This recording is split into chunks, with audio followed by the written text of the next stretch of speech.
dahil na brown out gina-schedule adto natin mga kasubonghan sa Melco adton sa namon didi nga barangay Sabang Suribao makaka-eksperyensya yan hirahin brown out yan nga as Wednesday 9 a.m. to 4 p.m. Tungod nga eto full rehabilitation tutuhay nira pag-aayuhon nira impuste hadton isang Melco. Samtang di naman hamon na nata dito na pagtaga panlawas, iniarangkada na liwat hadto naman na di mga kapatid hadton City Health Office, sinusuyo dininiran mga kabaranggayan, inunan mga sulod ng mga barangay, dilamtira naman nga barangay, Caroline Barangay, pagbubuhaton adton serbisyong medikal, abot kamay sa barangay. Libre po niya nga mga medical consultation, libre nga check-up, tapos may panlibre nga medisina.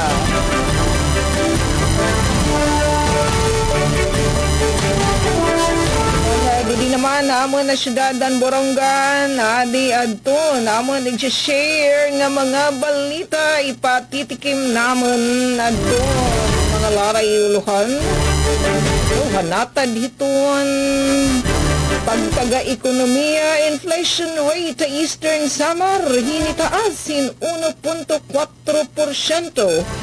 bidahan bulan han Enero base hadton PSA. Eastern Samar plano mag-imporsar palisiya kontra handag nga mga sarakyan nga nagamit han kalsada. Pagtaga panlawas, sinusog nga panlawas nga balita serbisyo medikal abot kamay sa barangay medical consultation at Algio Borongan pagdudumaraon na barangay Sabang South. Samtang may kalabutan ito natin pagtaga food security Matarenaw Bay Provincial Eastern Samar nagpapabilin na ihap a shellfish ban. Mga ka-RP, mga ka-PCO at angi adton na mga detalye nasabi nga mga balita uban pa nga mga notisya nga nakikay adton naton mga tugihan nga mga kauban production team ang DYS Radio Pilipinas Borongan unina hiton pagbalik at ikaduha nga paypay and good morning Eastern Visayas. Good morning Eastern Visayas.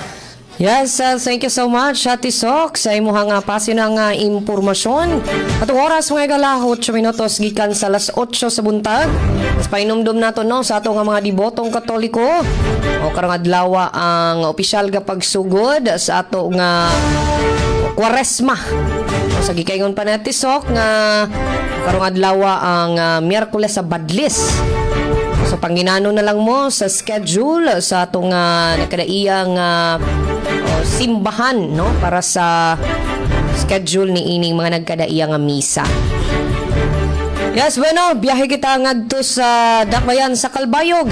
Panginanuhon kung kumusta ang update sa panahon ug ang mga nagunang balita. Yes, sa mayong buntag, Sir Jean Navilon. Good morning, Eastern Visayas. Yes, Sir Jean, good morning. Yes, daghang salamat kauban Dalia ug sa tibok persa sa DYSL Radio Pilipinas sugod Southern Leyte sa pagpanguna ni SM Dindo Alaras. Sugod man, good morning kan kaupod Sok sa DYES Radio Pilipinas sa Borongan ngan sa bugos nga persa sa DYES Radio Pilipinas Borongan City sa pagpanguna ni Station Manager Ruth Abunda. Sugod man kan Miss Micaela sa DYDC-FM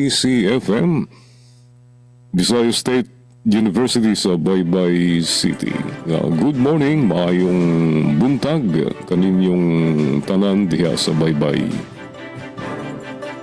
Dito naman sa siyudad San Calbayog, maupay na namon panahon. Maupay ang kasikat ni Haring Adlaw. Ngan pera na ini kadlaw nga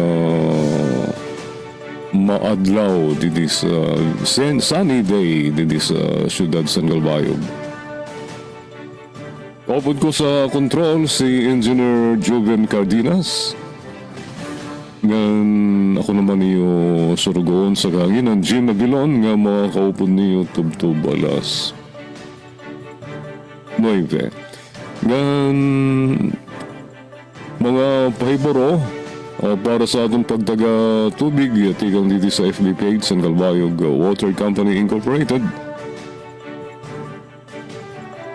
Nanginginhanglan nagpapaybaro ang Calbayog Water Company Incorporated nga nanginginhanglan sila sa Business Operations Section Head sangit kung sino aton kwalifikado nga interesado mag-apply. Pakantula, bisitahala ang FB page sa Calbayog Water Company para nimo maibaruan at mga requirements ng kung paano pag-apply. Waray abiso sa parong sa turo sa gripo. So, duro diretso naton ang serbisyo sa pagdagatubig sa Calbayog Water.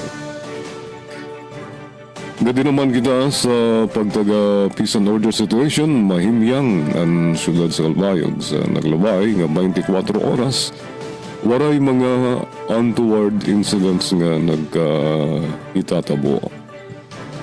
Yan sa pagtaga kuryente naman, mga pasangkayan. Didi sa FB page sa Malco 1, nagpapahibaro ang sa Melco 1. Parte ini sa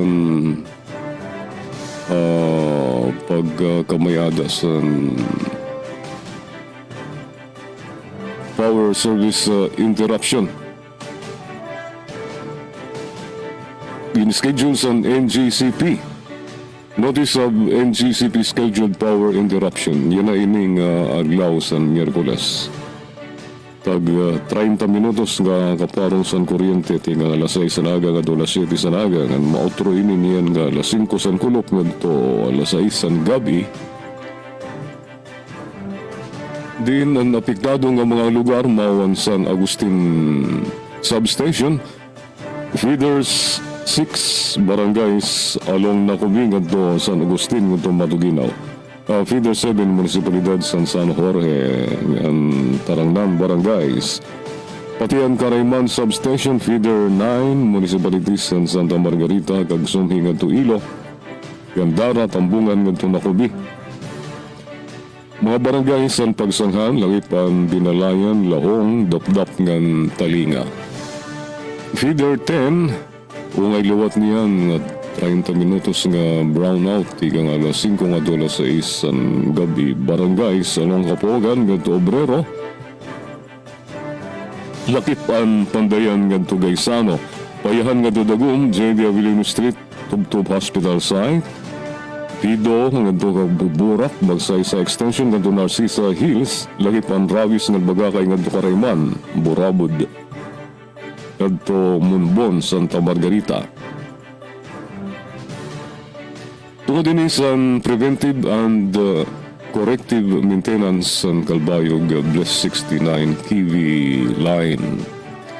Damo nga salamat sa niyo pag-intindi, pahibaro, ikang sa Melco 1. Para naman sa mga balita nga i-share niyan sa second 30-minute stretch sa Good Morning Eastern Visayas di aton mga natirok nga mga laray uluhan. Mga headlines: Calbayog City ginpakusog ang maternal care of child immunization program. 109 nga kahon nga supplementary food nakarawat sa LGU Gandara para sa mga barangay nga may ada hitaas nga malnutrisyon. feasibility study para sa Calbayog City College gintiganan na sa LGU Calbayog. SSU TB Lambat nag-benchmark sa Mindoro State University para sa mas marigong Innovation Partnership. Naditalisanin yan sa second 30 minutes tracks na Good Morning Eastern Visayas alas 8:15. Good morning, Eastern Visayas. Yes, gan salamat sa mga pasinang impormasyon. ASM Sir Jean Navilon. Nagatod sa itong oras mga igala, alas 8:15 na sa buntag. Ano, gikan sa Calbayog, larga kita paingon nga do sa Baybay City. Atong panginanuhon, kumusta ang panahon o ang mga nagunang kalambuan nga itong napita? Pinagi kang Ma'am Micaela Gongora. Yes, Ate Bikay, good morning. Good morning, Eastern Visayas. Yes, Ma'am Dalia, good morning. Maadjong buntag diha sa Southern Leyte. No, ingon man maadjong buntag o maayong buntag sa atong mga higala sa kahanginan diri sa probinsya sa Leyte ug sa atong mga kahigalan usab diha sa Samar. Oo, maadjong buntag, maupay na aga kan Ate Sok and kan Sir Jean. Yes, mga higala, mag-uban-uban ang kita ng atong tulumanon. Good morning, Eastern Visayas. Sa mga usapa, good morning, Visayas State University. Good morning, Baybay City, Leyte. O sa atong mga kaubanan usab din sa DYDC-FM. Sa halang sa mong Station Manager, Dr. Cristina Gabrillo, Radio Engineer Sean Villa Gonzalo, kini si Micaela Gongora, ang inyong makauban, magatud kaninyo sa mga balita o kalambuan din sa dakbayan sa Baybay. Adlaw Merkules karon mga higala, Pebrero 18 tuig 2026 ug alang sa tong update sa panahon, mga pasiunang impormasyon. Magsugod kita sa update sa panahon mga higala. Yes, ang weather forecast sa pagkakaroon sa dakbayan sa Baybay ana sa 25 degrees Celsius. But feels like 23 degrees Celsius mga higala, no? And sa pagkakaroon, o dili kaayo init ang atong kahimtang sa panahon karon, apan nagpakita man usab no ang atong haring adlaw and medyo mahangin. So windy ang atong panahon karon diri sa dakbayan sa Baybay. Sa lain pang update dinhi sa atong dakbayan, adunay gipagawas nga pahibalo no ang atong Baybay City Information Office. So gikasubo sa dakbayan ang pagpahibalo nga dili mapahigayon o dili madayon no ang kasalan ng bayan karong adlaw unta Pebrero 18 tungod sa mga kakulian nga dili mapugnan. Hinuon wala pay petsa nga gihatag kun kanus akini ipahigayon o ipadayon o alang sa dugang kasayuran na mamalihog na lamang pag-contact sa City Civil Registrar's Office pinagi sa numerong 0921-851-2886 0921-851-2886. Lain pang public service announcement gikan sa dakbayan sa Baybay. Kabahin kini sa nawala nung senior citizen ID nga gipanag-iya ni Estrelita C. Diaz. Kung nakakita ka mo ini, mamahimong ihatag na lamang dito sa atong Baybay City Information Office. Yes, mga higala, sa peace and order situation naman diri sa dakbayan sa Baybay. Oo, walay mga major incident no naka-threaten sa atong seguridad ug padayon gihapon ang paningkamot sa atong mga kapulisan pinagi sa pagpangulo ni Police Lieutenant Colonel Dexter Idilio, Chief of Police sa dakbayan, mga preventive measures guban pa nga mga awareness nga nagipahigayon no para malikayan ang mga krimen. In fact, bag-o lamang no nga gipahigayon ang first quarter meeting sa Local Council for the Protection of Children and Local Committee on Anti-Trafficking and Violence din sa dakbayan sa Baybay para mapalig-on ang koordinasyon sa concerned agencies and ma-review and ma-address ang child protection and vowsy-related concerns diri sa dakbayan sa Baybay o ma-properly implemented ang relevant nga mga balaod o ingon man maka-develop na og mga programa nga para maprotektahan ang kabataan ingon man ang mga kababayan against sa abuse o uban pa nga mga violence diri sa atong komunidad. Yes, mga higala, and sa line pang update no, ang masayran nga 12 or 11 days to go na lamang Evra Meet nga ang ipahigayon nga Evra Meet 2026 no. Grabe ng pagpangandam diri sa dakbayan sa Baybay. Ipahigayon kini mga higala di ay karong Marso 1, kutob 7 kasamtang tuig diri sa dakbayan sa Baybay og grabe ng pagpangandam sa atong dakbayan no aron na maabi-abig yun pag maayo og mapahigayon magbalampuson gayud ang maong Evra Ami 2026. In fact, ang atong Baybay City Water District ang ilang preparasyon grabe ang ilang pagmonitor no aron sa atong supply sa tubig aron masiguro nga adunay stable nga water Yes. supply sa mga eskwelahan diri sa dakbayan sa Baybay diin na diha nato i-host no or diha nato papuy or accommodate ang ato ang mga nagklase-klase different delegations sa tibuok Eastern Visayas mga higala. Sa lain pang update yes ka Leyeco 4 nagpagawas og NGCP Power Advisory number 2026 -002 kinikabahin sa scheduled maintenance activity along Ormoc to San Isidro 69 kV. Yes mga higala no, so adunay scheduled power interruption karong umaabot ka Domingo Pebrero 22 ning kasamtang tuig 1 hour kini mga higala sugod alas 5 sa buntag alas 5 sa hapon kutob alas 6 sa gabi. Apektado ang nakariiyang barangay sa Dakbayan. Oo, busa mga higala, maganam-andam na gyud aning umabot nga scheduled power interruption na pan usa ka oras lamang kini. Ang mga apektado nga barangay mamahimong basahon na lamang ninyo no sa Facebook post sa Leyeco 4. Og sa lain pang update gikan mismo sa atong tunghaan Visayas State University alang sa mga aspiring proud Viscans to para masiguro ang fair, orderly and smooth nga pag-take ninyo sa VSU College Admissions Test kon VSU CAT. So mamahimong i-follow ang nakariiyang guidelines no o rules na ipahigayon sa tong VSU Admissions Office. So kinahanglan mga higala nga aduna mo'y printed copy or screenshot sa VSU CAT test permit. Kinahanglan usab nga aduna mo'y valid photo ID. Andam na ang inyong duha ka sharpen nga lapis, eraser, ballpen o kinahanglan sa magdala ka mo og limpyo nga scratch paper for solution at tumumaga compute ban pa. Kinahanglan usab nga ana mo sa testing center 30 to 60 minutes early sa nakatakda nga oras mga higala. Late examinees may be admitted only kung 30 minutes pa lamang gikan pagsugod sa exam. After 30 minutes, wala na or dili ka na pwede makatake sa exam mga higala. So, strictly no cheating, ang maong exam. So, adunay 4 subtest kini, English, Mathematics, Science, and Abstract Reasoning. Total testing time, 2 ka oras lamang mga higala.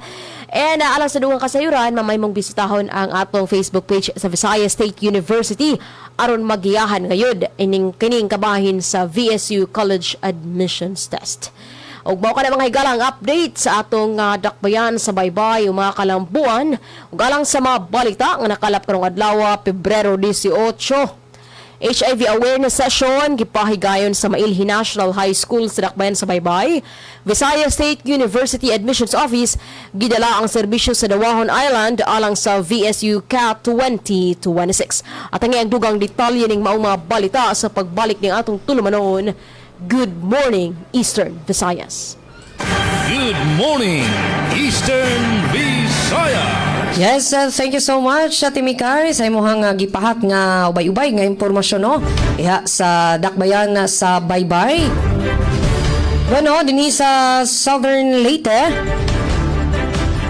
So far hinay-hinay na og pakita si Haring Adlaw. Patili gyapon na kumpiyansa kay basin og adunay pag-utro sa panahon, especially that adunay parte sa ato nga kalangitan nga adunay paglamugdong. So basin og adunay pag-utro adyo nang andam ta sa ato mga payong raincoats ug uban pa. Yes, ato lang dai pasabot no nga kagabi nakasinati ta og medyo hinay nga pagtayog. Nasa 2.0 magnitude ang na-record sa atong DOST FIVOX nga kining pagtayog dinhi sa Southern Leyte, partikular sa dakbayan sa Maasin.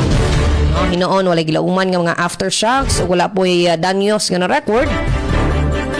Mapan gipahinumduman ang tanan nga mag-amping sa kanunay. Yes, before nato ipasabot ang ato nga mga headlines, ato na ipasabot no nga Southern Leyte Electric Cooperative o Suleco na gipagawas nga notice of scheduled power interruption karong adlaw. Alas 9 sa buntag hangtod sa alas 12 sa udto. Ya sa portion sa poblasyon ng Malitbog dool sa 7-Eleven convenience store. Ang hinungdan nini mo ang final tapping and installation sa cut-out fuse diha sa 7-Eleven nga convenience store. Ingon man alas 9 sa buntag hangtod na sa alas 12 sa udto. Diha sa Philpost paingon sa Maasin City Plaza.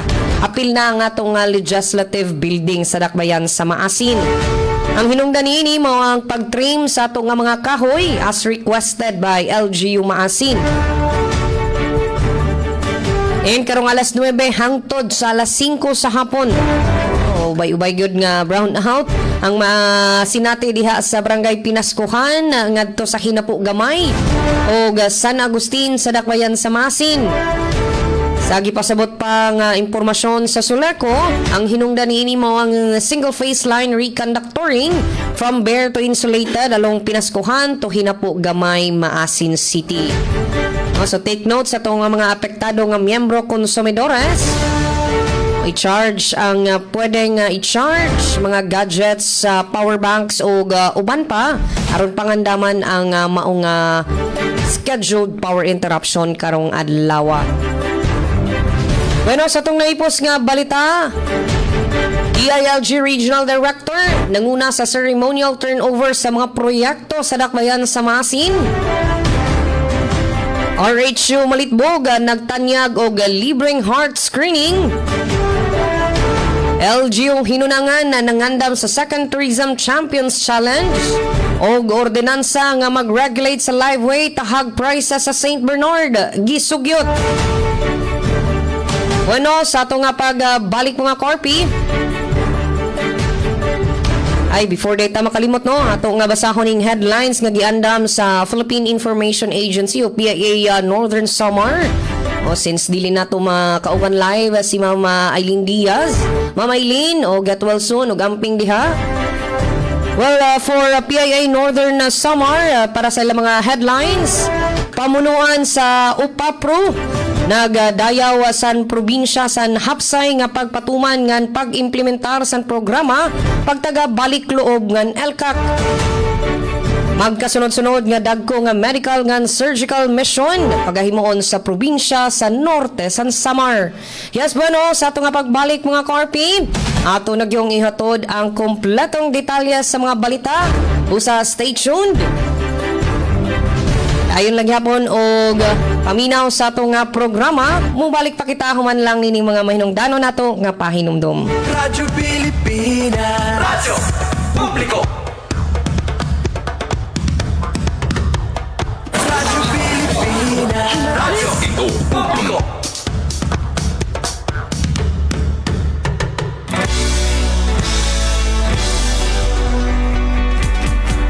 Mahalagang mga balita, napapanahong impormasyon.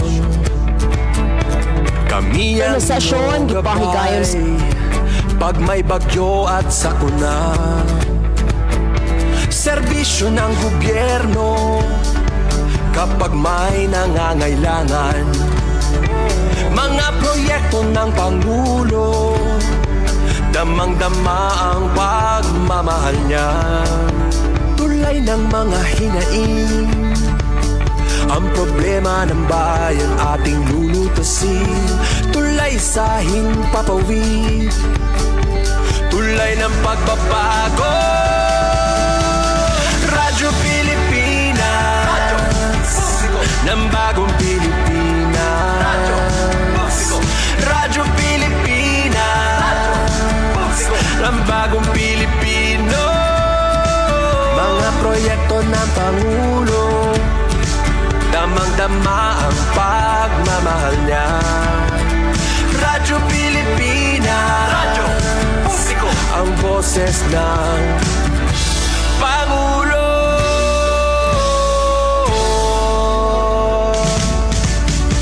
Karamay nyo kami, Kahit malayo man kami nakakarating. OFW magsasaka, buhay ay iba't iba, san mang lugar ng bansa natin. Tulay ng mga hinaing, ang problema ng bayan ating lulutasin. Tulay sa himpapawid, tulay ng pagbabago. Radyo Pilipinas, radyo publiko ng bagong Pilipinas. Radyo publiko, Radyo Pilipinas, radyo publiko ng bagong Pilipino. Mga proyekto ng Pangulo, damang-dama ang pagmamahal niya. Radyo Pilipinas, radyo publiko, ang boses ng Pangulo. Radyo publiko, Radyo Pilipinas, radyo publiko, Radyo Pilipinas. Good morning, Eastern Visaya. And yes, we are back mga Corpio itong oras sa alas 8:31 sa Kamuntagon. Yes, padayon lang gihapon ko mong nagpaminaw sa atong programang Good Morning Eastern Visayas. Yes, kinilang gihapon ang inyong alagad sa kahanginan, Dalia Abiara Orit. Of course, kauban lang gihapon nato ang atong mga sister stations. Sa Borongan, pinagi sa Radyo Pilipinas sa Borongan, Katisok, Aberia. Radyo Pilipinas, Calbayog, Sir Jean Navilon. UIDC FM diha sa Baybay City, pinagi kang Ma'am Micaela Gungora. And makauban sab nato sa PIA Northern Samar si Ma'am Eileen Diaz. Ano, sa atong second half, dili na kita maglangan nato gyud nga ihatod ang hingpet nga detalye sa mga balita. Kaya sunahon ta ang update ngadto sa Borongan City, pinagi kang Atisok Aberia. Yes, Atisok, good morning, pagbalik. Good morning, Eastern Visayas. Good morning, Eastern Visayas. Yes, dagang salamat ka RP Dalia Rita Twill. Yes, amo na susugdanan pagpapadangat hen mga balita hanatad hiton ekonomiya. Inflation rate sa Eastern Samar hinitaas sa 1.4% han bulan han Enero yan nga tuig 2026 base adton PSA. Ang detalye tikangkan kasamang Penpen Pumida. Radyo Pilipinas report. Hinitaas nga duha 1.4% ang inflation rate ha probinsya ng Eastern Samar ha Enero 2026 tikang ha 0.2% han Disyembre 2025 sumalahan opisyal nga datos nga iginpagawas han Philippine Statistics Authority Eastern Samar. Ang inflation rate amo ang suklanan han kapaspas san paggios o paghataas ang presyo ng mga produkto nga serbisyo nga agsub kinpapalit han mga panimalay sulud han espesipiko nga panahon. Sumalakan Chief Statistical Specialist Ronnie Bahado, mas ubos ini hin 1.1 percentage points kumparahan regional inflation rate nga 2.5% samtang mas ubos liwatan 0.6 percentage points kumparahan national inflation rate nga 2%. Han Enero 2025, ang inflation rate ha probinsya amuan 3% mas itaas hin 1.6 percentage points kumparahan yan nga 1.4%. Ang top 3 nga nagdarahan inflation rate ha Enero 2025 amuan masunod: housing, water, electricity, gas and other fuels 45.5% share o 0.64 percentage point, restaurants and accommodation services 36.1% share o 0.451 percentage point, clothing, footwear 7.5% share o 0.10 percentage point. Nanguna hinungdanhan pagsaga aman housing, water, electricity, gas and other fuels nga sumagka 3.6% tikang 0.3% hanaglabay nga bulan. Nakadugang liwatan restaurant and accommodation services nga naghitaas sa 12.4% tikang 9%.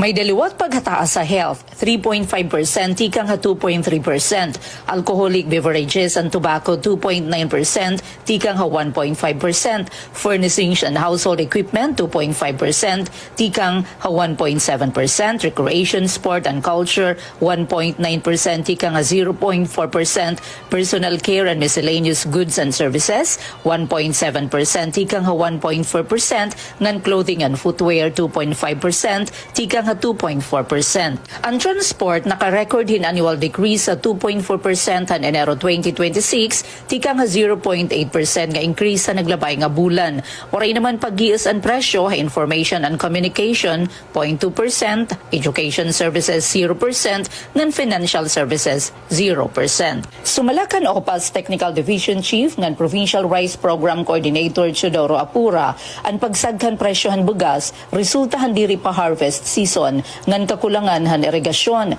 Tikang han kabugusan nga 23,000 ka hektarya nga rice area, mga 15% laan may irigasyon ngan 5,000 ka hektarya hiniya na adto Dolores. Rain-fed laan kadamaan nga uma, salit isala ka cropping kada tuig nga nagresulta in sobra 60% la nga rice sufficiency level ngan average yield nga 2.6 metric tons o 52 kavans kada hektarya. May kakulangan gihapon ha meat products samtang waray panalilift ang ASF. Samtang sumalakan Consumer Welfare Division Chief Ligaya Katuday han Department of Trade and Industry Eastern Samar, stable ang supply ngan presyo han mga panguna nga produkta probinsya ngan padayon ang monitoring han ahensya mga baligya nga may the suggested retail price o SRP.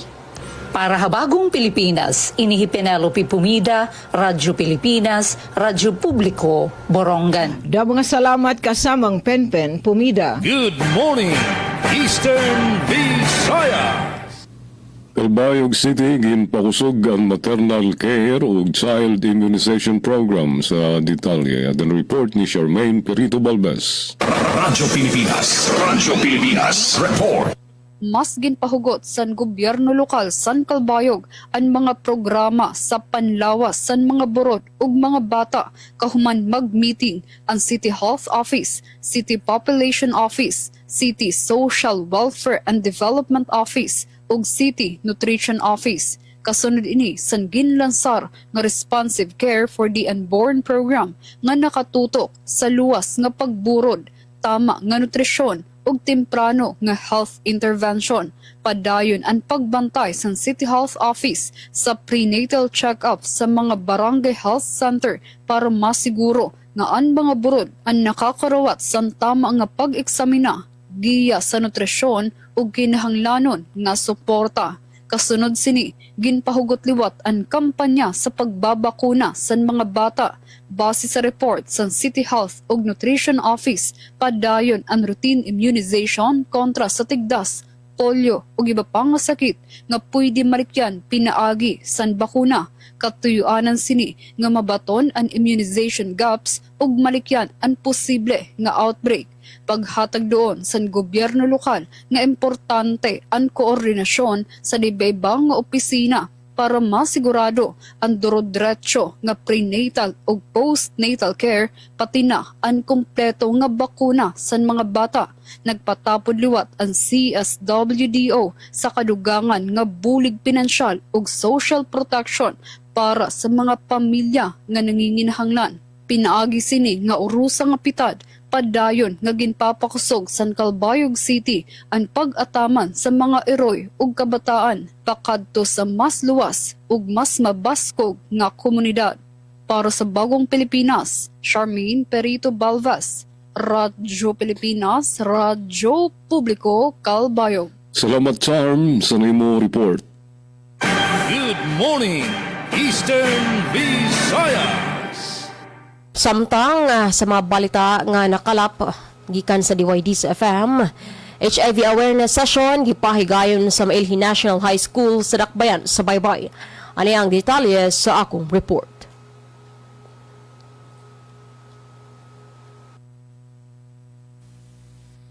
Malampuson nga gipahigay ng usa ka HIV awareness session sa Mailhi National High School sa Dakbayan sa Baybay sa pagpanguna sa City Health Office aron mapaligo ng kahibalo sa mga estudyante kabahin sa HIV ug AIDS, mapalambo ang hustong pamaagi sa pagpanalipod sa kaugalingon ug mapakunhod ang diskriminasyon batok sa mga tawo nga natakdan sa maong sakit. Gibahin ang kalihukan sa duha ka sesyon aron mas detalyado ug epektibo ang lectures sa matag level sa mga estudyante. Sa buntag na sesyon, kitambungan kini sa mga estudyante sa grade 7 hangtod grade 9 ug gipasiugda dinhi ang kabahin sa HIV ug AIDS, lakip ng klarong pagpasabot kung sa unsang paagi nga matakdan ang usa ka tawo ug unsaon paglikay niini. Dugang pa gihatagan og gibug-aton ang kahinungdanon sa pagtahod ug paglikay sa stigma batok sa mga natakdan sa maong sakit. Gipamit usab ni Miss Andrea Kilaya ang 7 kamayong pabatasan o 7 healthy habits na makatabang sa mga kabatanunan sa pagmintinar sa maayong panglawas. Sa hapon nga sesyon, mas lawom nga diskusyon ang gihimo alang sa mga estudyante sa grade 10 hangtod grade 12. Gisundan kini pinaagi sa pakigpulong ni Miss Genevieve Cañete mahitungod sa adolescent health nga naghisgot sa mga kausaban og responsibilidad nga kauban sa pagdako. Dugang pa gisundan usab kini og mas detalyadong sesyon kabahin sa risk behaviors nga mahimong mosangpot sa HIV infection. Ingon man ang mga epektibong pamaagi sa paglikay sama sa abstinence, hustong paggamit sa condom ug regular nga HIV testing. Gipasiug daw usab sa mga resource speakers ang kamahinungdanon sa sayong pagpatest ug pagpatambal ilabi na kay HIV mapugngan ug makontrol kung sayo kini mahibalan. Gitubag usab ang nakalainlaing myth ug sayop nga pagtuo kabahin sa HIV pinaagi sa usa ka open forum o question and answer portion din aktibong nangutana ang mga estudyante. Sumala sa mga tigpahigayon tumong sa kalihukan ang paghatag og tukmang impormasyon o pagdasig sa responsableng mga desisyon. Nagpasalamat ang mga resource persons sa administrasyon sa eskwelahan ug sa mga magtutudlo nga mitabang sa maong kalihukan ug nagpasalamat usab sila sa oportunidad nga makapaambit sa kahibalo alang sa kaayuhan sa mga kabatan-unan. Gikan sa VSU DYD's FM, Micaela Goncora, Good Morning Eastern Visayas. Good morning, Eastern Visayas. Samtang sa update sa Philippine Information Agency o PIA Northern Samar, pamunuan sa UPAPRO nagdayaw san probinsya san hapsay nga pagpatuman ngan pag-implementar san programa pagtagabalik loob ngan LCAC. Para sa report, taniya si Ma'am Eileen Diaz. Radyo Pilipinas. Report. Pamunuan sa UPAPRO nagbisita nga nagdayaw sa probinsya san hapsay nga pamunuan ngan pag-implementar san programa pagtagabalik loob ngan LCAC. Sa utrong higayon yung bisita ni Regional Advisor on Peace Security, RAPS, Eastern Visayas, Major General Edgardo de Leon, ang probinsya sa Norte San Samar, kaapod si Ms. Imelda Bonifacio, Program Manager sa Presidential Advisor on Peace, Reconciliation and Unity o UPAPRO, para sin kortesiya, san pamutungan san probinsya, kitaon personal ang mga nabuhat ng implementasyon san magkadurlaing na programa ng pag-undong san local peace engagement ng transformation program plan kung susi san sustainable nga kakabutan san kamurayaw sa probinsya. Dida sana pakigarampang kaupod ang Provincial Task Force to End Local Communist Armed Conflict ng Provincial Task Force Balikloob, kaupod si Vice Governor Clarence Dato ng Board Member Dex Galit, ginpam ng ni General De Leon ang sitwasyon ngan panhitabo san kaagi tikang sadto nga damo paan adto sa kabukiran nakikigbisog kontra sa gobyerno ngan saya na nga panahon nga nakikitaan ang kadaugan san gobyerno direla tungod san pagtaga-armas kundi pinaagi san pagburobligay san iba-ibang ahensya san gobyerno dida san mga serbisyo nga ginpapadangat. Gindayaw ni retired Major General De Leon ang probinsya san maupay ngan hapsay nga kooperasyon, koordinasyon ngan nagmanilampuson ang programa para san mga dati rebelde upod ang ira pamilya nga nagungara magbag-o ngan mga buhi sin mamurayaw kaupod sa sosyedad. Ngani suganiya sa naglabay nga tuig ang probinsya sa Norte San Samar pinaagi sa Enhanced Comprehensive Local Integration Program Committee ngan Kausawagan Village ginpasidunggan ngan nakakarawat san NTF LCAC Gawad Parangal Award san pagrekognisar san kontribusyon sini san peace building ngan reintegration nga paningkamot. Lapbot san pakigarampang ginbisita liwat ni General De Leon ang 803rd Infantry Brigade ngan nakigdayalogo liwat sa mga dati rebelde ngayon na mga peace builders sa Kauswagan Village. Sa lain nga bahin kaparte naman sa probinsya, ginpresentar ni PSWD Ojen Darish ang mga inisyatibo ngan bunga sa koordinasyon ngan kooperasyon paningkamot sa probinsya nga nagdarasan ka manilampuson sa programa sa ELCAC ngan ginpahamtang liwat ang proseso ngan estratehiya pinaagi sa pagsunod sa module nga ginkikitaan nga mao ang modelo giya ngan mga trumanon sa mga dati rebelde bulig mabag-o ang tuluuhan ngan panlantaw samtang ada sira na istar sa balay darangpan.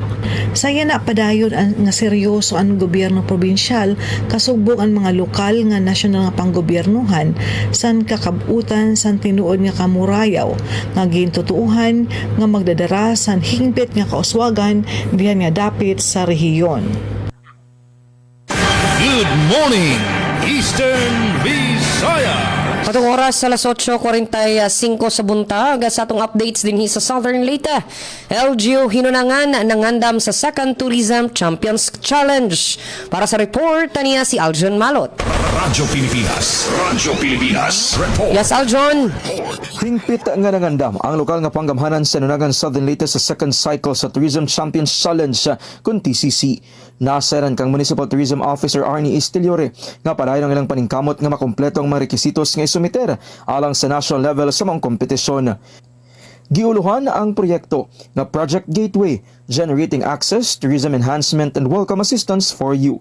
Tingwa sa naasoy nga proyekto nga mapaligo ng sektor sa turismo sa Nunangan, ingon man na paghatag og oportunidad sa panginabuhian sa katawhan. Malaumon ang lokal nga panggamhanan nga mapondohan ang mga sugyot nga proyekto aron mas mapaila ang Hinunangan isip usa ka manindot nga destinasyon sa mga lokal ug langyaw nga turista. Ang ayang masaran nga ang TCC kabahin sa flagship program sa DOT nga nagtumong sa pag-awhag sa mga LGU sa paghimo og talagsaon nga mga proyekto nga gilaumang makatampos sa kinatibuk ang Philippine tourism industry. Balita gikan sa lungsod sa Hinunangan para sa Bagong Pilipinas, Aljon Malot, Radyo Pilipinas, Radyo Publiko. Yes, salamat sa imong report, Sir Aljon Malot. Good morning, Eastern Visayas. Good morning, Eastern Visayas. Samtang Eastern Samar plano mag-imporsar hin palisiya kontra dagko nga mga sarakyan nga naggamithan kalsada. Ang detalye tikang kan kasamang Daisy Bilizar. Radyo Pilipinas, report. Yagang pagkabaraka Eastern Samar Lawn District Representative Christopher Shin Gonzales hanati kadamong adagko nga mga sarakyan nga naggamithan kalsada ha probinsya. Ang pagkabaraka ni gimpahamtangan kongresista haiya pakipagpulong ang mga opisyal ng Department of Public Works and Highways Eastern Samar District Engineering Office han naglabay nga Biyernes. Sigun kan Gonzales ini nga obserbasyon ni nagtikang han magpatuman hin load limit ang Samar 2 Engineering District Office sa Calbiga daran maraot nga kondisyon han tulay. Ang nasabi nga tulay aman panguna nga inaagian han mga sarakyan nga natika nga Luzon ti pakato Leyte ug Mindanao nga vice versa. Iyan na daran limitasyon han tulay ini nga dagko nga mga sarakyan nga dati naagiton nga tulay inasulod na nga niya Eastern Samar. Nga ni pulong ni Gonzales, haya pagbiyahe sa kagabi. May ada ni Rain Abtan nga napulong ang gidadag ko inga truck ang puning kargada nga sigurado hiyan na sobrang load capacity han kalsada ng mga tulay ha probinsya. Kung masuga din ni pulong niya diri mailo ba naton mga kalsada. Sigun pa kan Gonzales, nababara kahiyahan yan na obserbaran nga nagiging madagmit na ang pagdeteriorate naton kalsada yan na. Pulong niya, ang disenyohan kalsada Eastern Samar, indiri ka parihuan kanan Maharlika Highway. Ang pagkinaagihin nga overloaded nga mga sarakyan nga karoy makatipid ang gasto at transportasyon, insigurado nga makakarubahan panguna nga kalsada probinsya. Ngani sigon pa kan Gonzales, bisan pa maayad ang Calbiga Bridge, darakay na materyahan na nga mas maupay ang kalsada Eastern Samar, ini nga mga sarakyan in magpapadayon na paggamit it aton kalsada. Darahini kinahanglan nga makahimo hinpitadan DPWH samtang diri pa ura-ura nga naruruban aton mga kalsada. Hapanig ang Department of Public Works and Highways iginpahayag ni OIC District Engineer Jihela Rojas ang pag-implementaran load restrictions in kinahanglan hin koordinasyon ng mga local government unit, Department of Transportation, pinaagan Land Transportation Office ng Philippine National Police. Ginkasabutan din meeting anton paggamitin way braids o tirimbangan ha mga sarakyan nga ibubutang ha mga borderhan probinsya, partikular na ha Artiche, Taft ngan lawaan. Samtang kon may nanumduman, hagin dumarang inspeksyon ha Maharlika Highway di pala maiha, una na nga igin pahayag ni DPWH Secretary Vince Dizon nga DOTR Secretary Giovanni Lopez ang importansya han pagpatuman hin istrikto nga enforcement han anti-overloading efforts sa gobyerno para mapudngan ang pagbiyahe overloaded nga mga sarakyan nga usa nga kausa han pagkarubahan kalsada ngan mga tulay han nasod.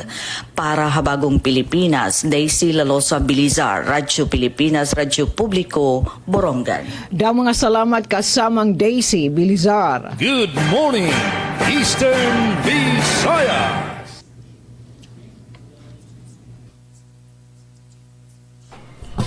Yes, Sir Jean? 109 ang mga kaon nga supplementary food nakarawat sa LGU Gandara para sa mga barangay nga may aday taas nga malnutrisyon sa detalye. Kadiyan report ni Suzette Pretencio. Radyo Pilipinas, report. Nakarawat sa Municipal Nutrition Office sa LGU Gandara ang 109 kakahon nga supplementary food tikang sa NGO partner nga Convoy of Hope Philippines Incorporated pinaagi sa Marigon nga pakigsumpayan sa gobyerno lokal. Pahayag sa LGU nga ipapanhatag ini nga mga pagkaon sa 11 nga ginpili nga pilot barangay nga may adahi taas nga kaso sa malnutrition labi na sa kabataan ngan iba pa nga nutritionally at risk nga grupo. Katuyuanan san inisyatiba nga mapaupay ang nutrisyon sa mga benepisyaryo, maibanan ang problema sa kakulangan sa pagkaon, ngan maparigon ang community-based nutrition programs sa tagsa-tagsa nga barangay. Nagpapadayon ang paningkamot sa LGU Gandara para sa mas mahimsog nga komunidad. Para sa Bagong Pilipinas, Suzette Pretencio, Radyo Pilipinas, Radyo Publiko, Calbayog. Salamat Suzette sa nimo report. Good morning, Eastern Visayas. Sa lain pang balita gikan sa DYDS-FM, Visayas State University Admissions Office gidalang serbisyo sa Dawahon Island alang sa VSU CAT 2026. Ani ang detalye sa report ni Glody Kayunda. Alang sa mga estudyante sa Dawahon Island, Baton Leyte, dili sayon ang pagkuha og college entrance exam. Kinahanglan pa nilang mutabok sa dagat, mugasto og pliti sa sakyanan, ug moatubang sa dili matagan nga kahimtang sa panahon. Mga babag nga usahay, makapugong sa mga kabatanunan sa pag-apply sa kolehiyo.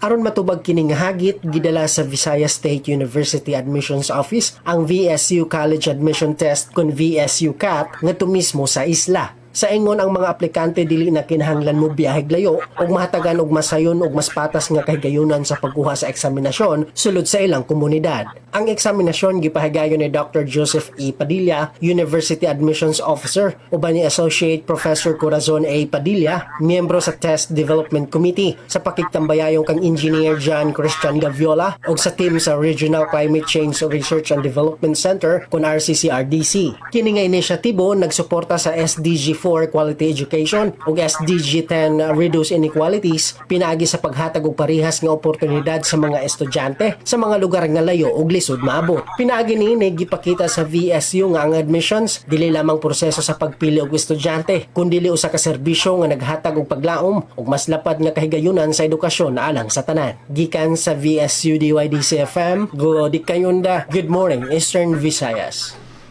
Dagang salamat Glody Kayunda at oras 53 minutos nang milabay human ang alas 8 sa Kabuntagon. Good morning, Eastern Visayas. Sa dugang update sa Philippine Information Agency Northern Samar, magkasunod-sunod nga dagko nga medical nga surgical mission paghimuon sa probinsya sa Norte San Samar. Para sa report, taniya pagbalik si Mamaylin Diaz. Radyo Pilipinas, report.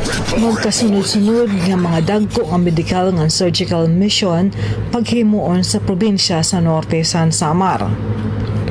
Naibaruan didaasan pasabot nga anunsyo ni Governor Harris Christopher Angchuan ang pagbubuhaton nga libre nga serbisyo medikal nga dara sa gobyerno probinsyal Kaupod ang World Surgical Foundation Incorporated nga magdadara sin libre nga serbisyo, partikularmente ang pag-opera sa mga masunod nga kaulangan sa panlawas. Thyroid, goiter, bukol sa suso, bukol sa lawas, impeksyon sa bubot, pamamaga sa bunay, wala luho nga bubot, luslos, almoranas, lipoma, problema sa abdungan iba pa. Antes ang operasyon, maaging una ang pasyente sa screening nga na-schedule sa medical mission mao sa Marso 18 tubtob 19, 2026 nga ini pagbubuhaton sa Northern Samar Provincial Hospital. Sa lain nga bahin, ang Nuestra Señora de Salvacion Charity Hospital Foundation Incorporated kabulig sa International Surgical Mission ng Santa Escolastica Hospital in magbubuhat liwat sa ika-21 nga surgical nga endoscopy mission sa Pebrero 22 tubtob Marso 6, 2026 sa Santa Escolastica Hospital, Barangay Kababtuan, Bongtusan, Pambuhan. Ang pagresto ng screening pagbubuhaton sa Pebrero 22 ngan inilibre gihapon nga serbisyo. Kaapis ang serbisyo ang pag-opera sa thyroid, bato sa abdo, suso, buyong, bungi, iba pa nga minor nga surgery, endoscopy ngan colonoscopy.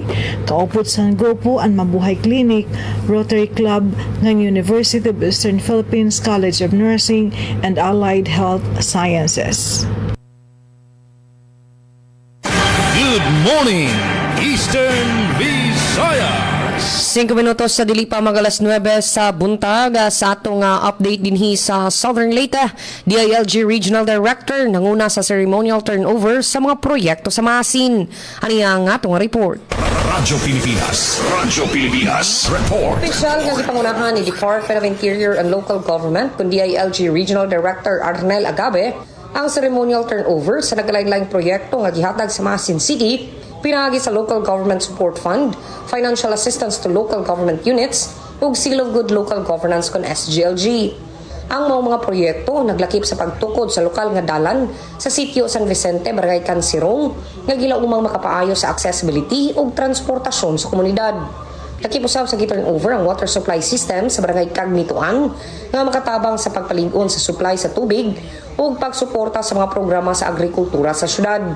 Gipahigayon usab ang pagpalit og ambulansya nga magpalig-on sa emergency response capability sa lokal nga kagamhanan samtang ang pag-instalar sa LED street lighting system sa Espina Boulevard para kay tunga-tunga gila umang makadugang sa kahayag o kaluwasan sa kadalanan. Dugang paniini, opisyal usab nga gi-turnover ang Masin City Sports Service Center and Rest Area sa Barangay Tagnipa nga makatabang sa pagpalambo sa turismo o pagserbisyo sa mga bisita sa syudad. Gilauman nga ang mga inisyatiba makapaligon sa infrastruktura, serbisyo publiko, kalambuan sa Masin City, subay sa tumong sa parayon nga paghatag og kalidad nga serbisyo ngadto sa katawhan. Balita gikan sa Nakbayan sa Masin, para sa Bagong Pilipinas, Dalia Abiara Oret, Radyo Pilipinas, Radyo Publiko. 3 minutos sa dili pa mag-alas 9 sa buntag. Good morning, Eastern Visayas. Good morning, Eastern Visayas. Samtang balita kandata hiton maupay nga panlawas serbisyong medikal abot kamay sa Barangay Medical Consultation at LGU Borongan pagdudumaraon na Barangay Sabang South. Adya natin balita.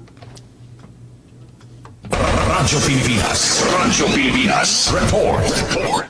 Pagpapadaan ng gindudumara nga medical consultation ng lokal nga pamunuan ng syudad ng Borongan nga serbisyong medikal abot kamay sa barangay, pinaghit pagbibinuligay hit City Health Office ug liga ng mga barangay LNB Borongan City Chapter in pagbubuhaton na Barangay Sabang South Covered Court yan ang adlawan Miyerkules, Pebrero 18. Pudan igpapaangbit nga serbisyo medikal hit mga banda alas 6 nga dahit alas 7:45 hit aga adton capillary blood glucose taking para hit nag-iedad 20 anyos ug sobra pa. Nga napagpapadayon nini nga serbisyo medikal pagbubuhaton in blood pressure, height and weight taking, PhilHealth profiling, medical consultation, dental consultation ug extraction, health education nga matuto ka oral health ug schistosomiasis ngan exercise liwat aniging papatuman nga libre medisina program ng lokal nga pamunuan sanglit ginaabi-abihan konsehan Barangay Sabang South ang mga sabangnon nga pagpahimulusan ang nasabi nga serbisyo medikal nga libre adton health check-up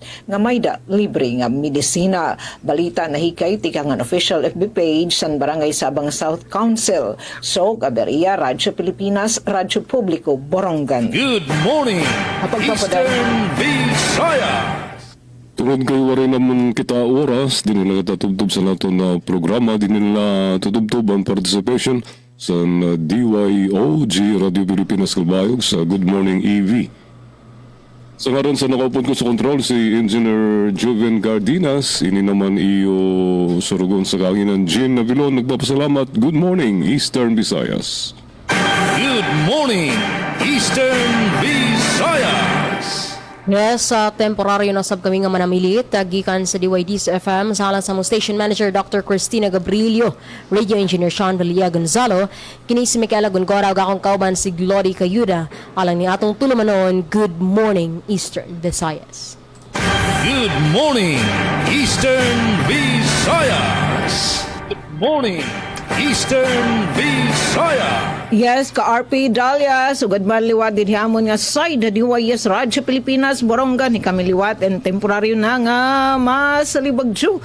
Hangaran po ito ang DYS family, kagin mamayuhiton amon ni Sam, Ate Ruth Rivera Abunda, Ate Sopo, makausap pa. Good morning, Eastern Visayas.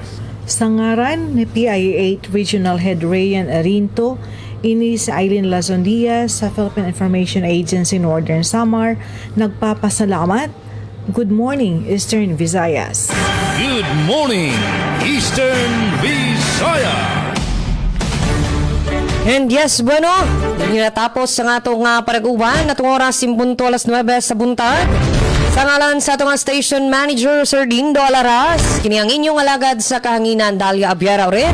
Dan salamat sa atong mga sister station, Radyo Pilipinas Kalbayog, Radyo Pilipinas Borongan, BYDC, VSU Baybay City, at Mikay Gongora, ngayon man PIA Northern Samar. Dan salamat sa atong nakauban sa Master Control, Kuya Rito Cabales, o mga nagkontrober sa balita. Sa kalan sa itong station manager, Sir Dindo Alaras, kininyong alagad sa kahanginan, Dalia Abiara ulit. Mayong buntag, good morning, Eastern Visayas. Good morning, Eastern Visayas. Radyo Pilipinas.